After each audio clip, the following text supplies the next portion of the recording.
How can charitable organizations build a sustained culture of philanthropy? Jim Langley, president of Langley Innovations, says, "Speak with your donors and listen to what they have to share."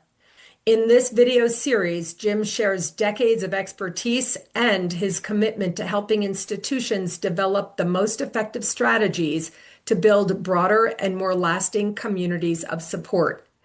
If you're a fundraiser, tune in now. Every video with Jim is a masterclass.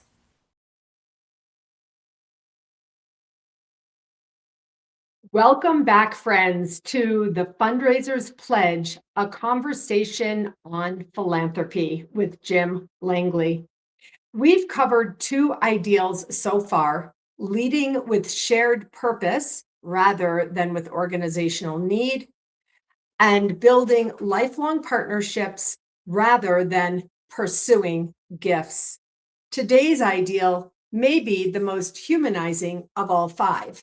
I may or may not challenge Jim on this particular ideal. Hello, Jim.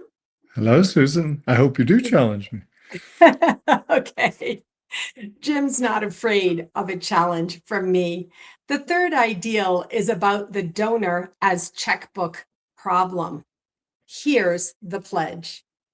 We pledge not to reduce you to just a donor, but to listen to how you would like to contribute, be it in the form of talent, passion, or influence.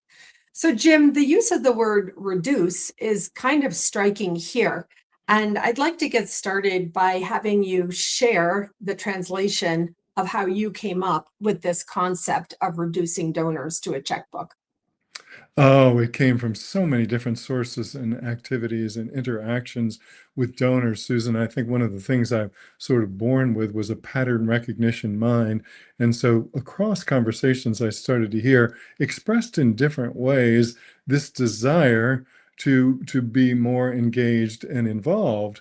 But I would also point to the research of Jen Sheng and Adrienne Sargent. They did a very comprehensive view and an extensive set of interviews with donors and came to exactly the same conclusion. They called it a tectonic shift, but the way they explained the shift was that donors wanted an experience beyond giving, and they wanted to see through to the beneficiaries and the impact. In other words, they didn't want to just told to them, but they wanted to be able to see it for themselves. So this notion of seeing for ourselves is coming up more and more because there's joy in watching how our giving makes a difference. Another quick example, in a recent conversation with the USGA, the United States Golf Association, a powerful organization, and golfers are as avid as any kind of group of people out there, so they have no trouble attracting people's attention. But when they start to talk to them about giving, I said, are they asking for access to major tournaments? And they said, no, the more common question is, what kind of people will I be working with, and what kind of community will I join? You see, so if someone is looking for more, most people more than not are not just saying, I want to write a check, but that I want to become a part of a cause and one that resonates with my purposes and values. I think what we've done, maybe largely unwittingly, is to say, no, we just need your money and we don't really have the wherewithal to do anything after that, right? Don't bother us with the rest of the details. That is not satisfying. So I kiddingly say, the American Revolution was based on a notion of no taxation without representation. And the modern philanthropic equivalent of that is no philanthropy without representation. I want a voice. I want to participate. I want to be among kindred spirits. And I want to be able to see what we and others are doing to make a greater and more lasting difference. This, I think, should be common sense, but I think we lost it somewhere along the line. So we're talking about five most important ideals of fundraising, and you really make the point about how vital this ideal is. My challenge would have been, people talk about giving their time and talent, And I say time and talent do not take the place of money. And that's something that, we in the nonprofit world and the philanthropic sector, our institutions still run on money Yeah. realistically. But here you're making the case to say clearly, unequivocally, more money will come when you invite donors in as your partners. Am I reading that correctly? That's right, Susan. So there is a kind of dividing line out there between people who are philanthropic and those who are not. And as I've said before, the person who describes himself or herself as self-made, they're self-congratulatory, self-referential, you're not going to get much out of them. But most people are grateful to something or someone, and it is that will ultimately lead to philanthropic expression. What we have to take the risk on is looking for these grateful people, finding a way to bring them in, using their time and talent, and assuming that that will lead to more giving of treasure. There's no perfect paradigm out there, but I think if we screen out talent and time, then we will actually reduce our fundraising abilities. So I have a donor story here that really comes to mind. I think this indicates what you're speaking about. I had two different community hospital clients in long-term contracts, and one of them was in a college town. And a lot of our planned giving donors were retired professors. And one of them I got to know was already retired from her stellar career. She was quiet, unassuming, and not vivacious and out there. And I used to go to her home and meet with her, and genuinely asked advice about things. Especially, I always thought that connecting the college to the hospital was a natural opportunity that had never really been deeply cultivated. And so I got a lot of advice from her along the way. She was a retired professor. They make good lives, they have a good pension, but she wasn't a wealthy person. I worked for that hospital on contract for 15 years.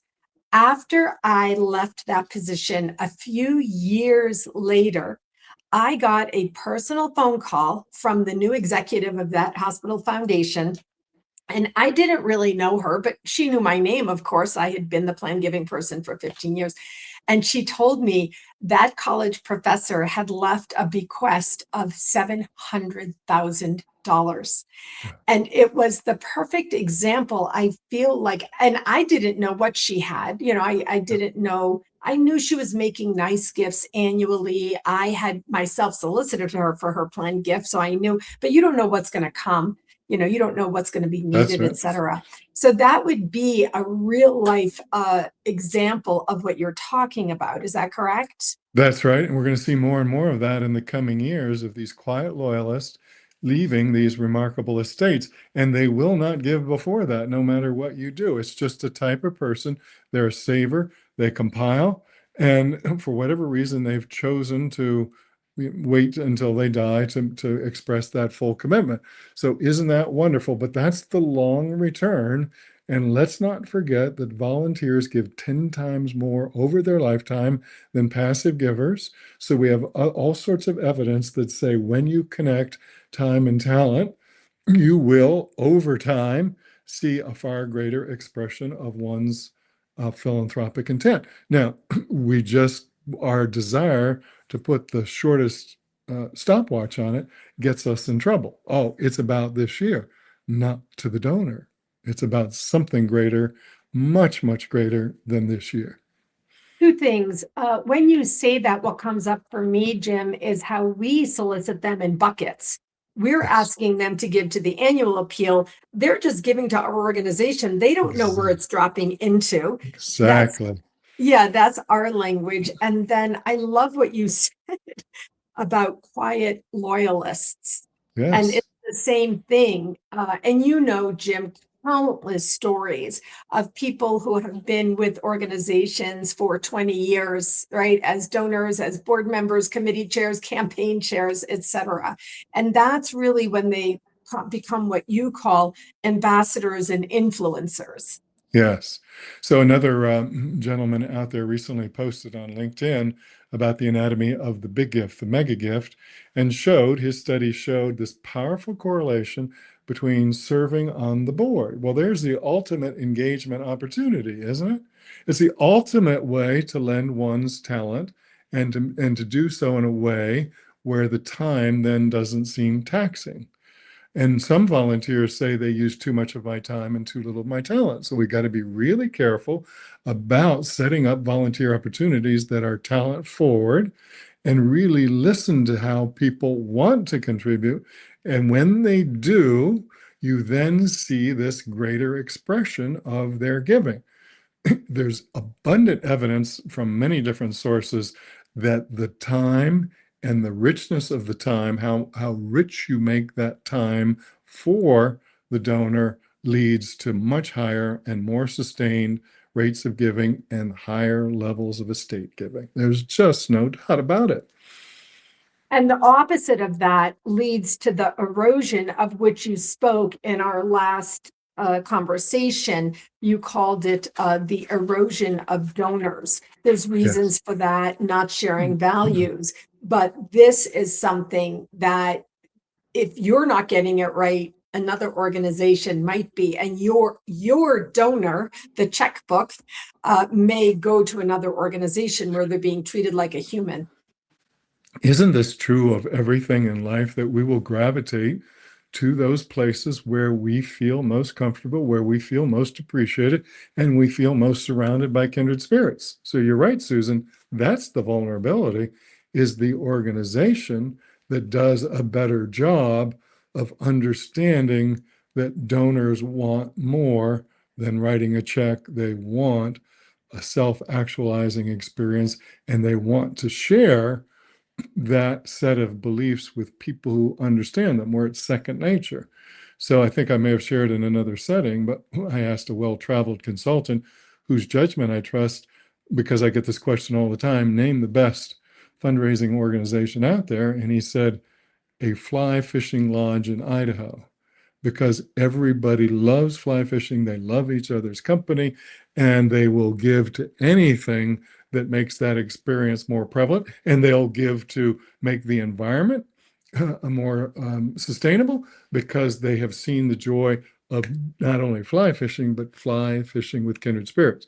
So I believe that is the equivalent in every nonprofit, is what is most passionate.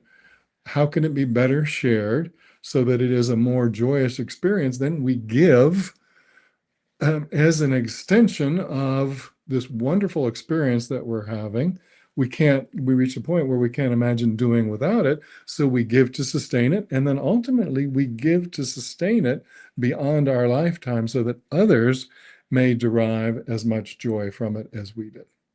To be clear, the fly fishing is one joyous experience, but if you're an organization protecting and defending the lives of children or women or humanity or whatever, the shared experience is offering one of the three B's from our last Yes, conversation, called the three deep desires of donors. The first one yes, was to believe in something. The yes, joyous partnership of which Jim is speaking may be because they have a good time, or it may be because of the three B's: to believe in something, to feel like you belong to something, and yes, a community, and also finally to better something, to feel like you're yes. making a real difference. I really encourage people, and I'll put the link in our notes here, to listen to that video series. That's the crossover there, isn't it?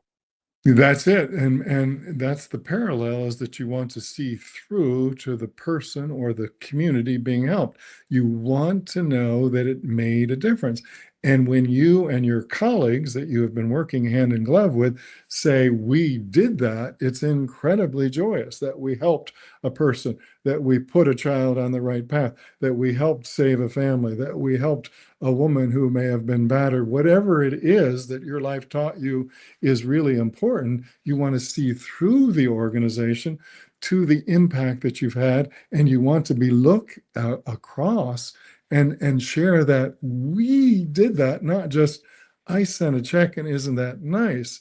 It's when we share that feeling of made a difference that brings us together and gives us something much larger than anything we can achieve on our own. It was almost like a prayer, to which I want to say amen. In our next episode, we are going to discuss the fourth ideal, which is something that every donor thinks about, but rarely says out loud. And that is, will my money actually be used the way I intend? I want to let you know that Jim has created an actual pledge form with these 5 ideals on it for you to have something that you can do actively, your board can approve, your executive can approve, and you can share with your donors so they see that you are truly committed to not reducing them to a checkbook. Jim, I want to say we have been talking about this opportunity to work with you called A Day with Jim. And I told you privately, I love this. I love that you are offering people an opportunity to come work with you in real life for a day. If you're a fundraiser, bring your boss, bring your board chair, or come on your own to learn deeply. Jim, how can people come to spend a day with Jim? Yes, so we're doing this throughout. We're starting it in June and July on Thursdays, but just contact Amy at Langley Innovations and ask her what the options are. Get whatever information you need, or if you're ready, sign up. We'd love to see you. It's totally customized to what you think is important, and we can build out anything that Susan and I have addressed, anything in my previous writing or LinkedIn posts. It's there, and we hope that you'll bring whatever is most meaningful to you, and we'll talk about how we make it a part of your daily practice. Thanks, Jim. So good. Looking forward to hearing about those. I'll see you next time. Bye-bye. Thank you, Susan.